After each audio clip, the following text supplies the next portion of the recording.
പ്രധാനമായൊരു പ്രശ്നം കേരളത്തില് ഭരണത്തിന് നേതൃത്വം കൊടുക്കുന്ന UDFന്റെ കമ്മിറ്റി ചേരുകയും പ്രധാനപ്പെട്ട ചില തീരുമാനങ്ങൾ എടുക്കുകയും ചെയ്തിട്ടുണ്ട്. അതില് പ്രധാനമായിട്ട് ഉയർന്നു വന്ന പ്രശ്നമാണ് PMശ്രീയുമായി ബന്ധപ്പെട്ടത്. ഇവിടെ രാജ്യത്താകെ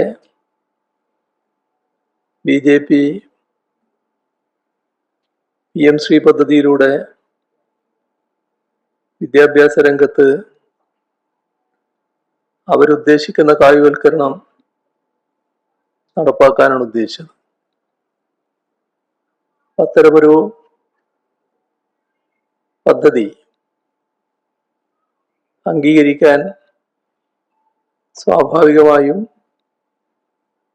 മതനിരപേക്ഷത ഉയർത്തിപ്പിടിക്കുന്ന എല്ലാവർക്കും കഴിയില്ല. പക്ഷേ രാജ്യത്തിൻ്റെ പ്രത്യേകത കേന്ദ്ര ഗവൺമെന്റ് നടപ്പാക്കുന്ന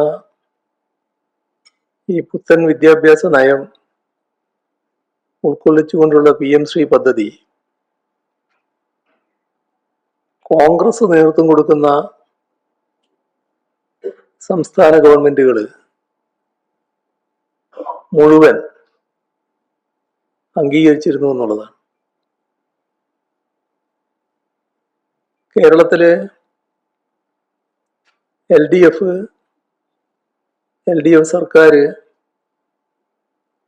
ഈ പുത്തൻ വിദ്യാഭ്യാസ നയത്തിന്റെ ഭാഗമായുള്ള കായികവൽക്കരണ നടപടിയോട് യോജിച്ചിരുന്നില്ല. അതുകൊണ്ട് തന്നെ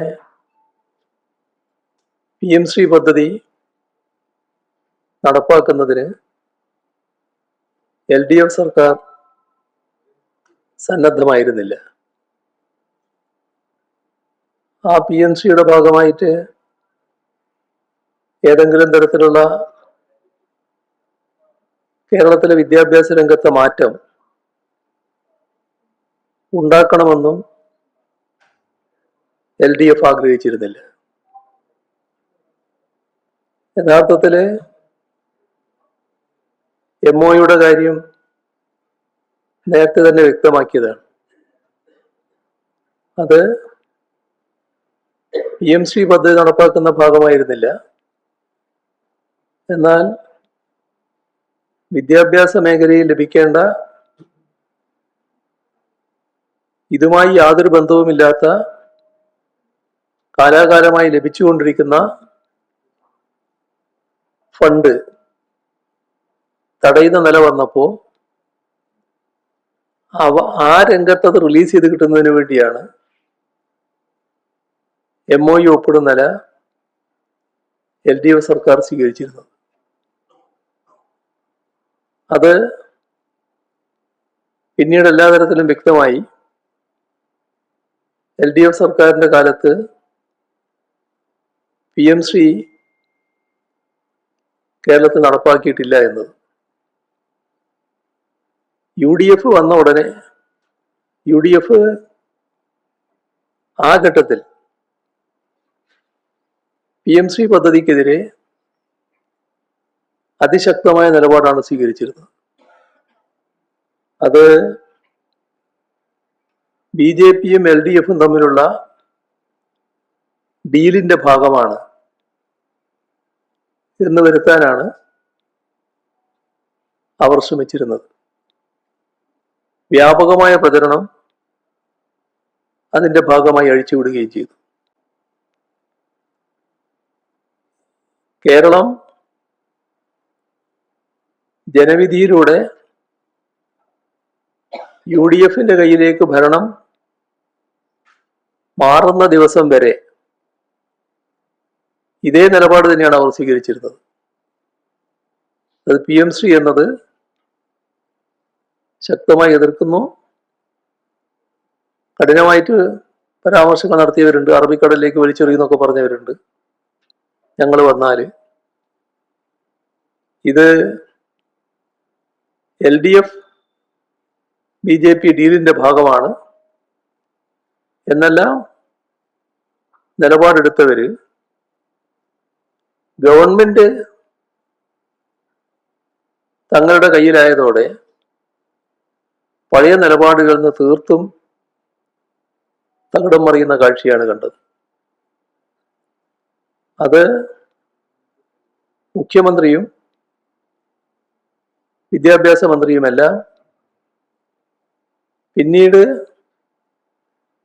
PMC നടപ്പാക്കുന്നതിൻ്റെ വാദങ്ങൾ അവതരിപ്പിക്കുന്ന നിലയാണ് വന്നത്. ഇവിടെ അതുമായി ബന്ധപ്പെട്ട് ഒട്ടേറെ തർക്കങ്ങളുണ്ടായി, വിവിധ പ്രശ്നങ്ങൾ ഉയർന്നു വന്നു. എന്നാൽ UDFൻ്റെതായ ഔദ്യോഗിക നിലപാട് പുറത്തു വന്നിരുന്നില്ല. അതായത് UDF യോഗം ചേർന്ന്, UDFൻ്റെ ഉന്നതാധികാര സമിതി യോഗം ചേർന്ന് അവരുടെ നിലപാട് വ്യക്തമാക്കിയിരുന്നില്ല. ആ യോഗമാണ് കഴിഞ്ഞ ദിവസം നടന്നത്. അങ്ങനെ PMC പദ്ധതി നടപ്പാക്കുക എന്നതാണ് അവരംഗീകരിച്ച നിലപാട്. അപ്പോ PMC പദ്ധതി സംസ്ഥാനത്ത് നടപ്പാക്കുന്നുവെന്ന നയപരമായ തീരുമാനം UDF സമിതി തീരുമാനിച്ച കാര്യം പരസ്യമായി പ്രഖ്യാപിക്കുന്ന നിലയുമുണ്ടായി. അപ്പോ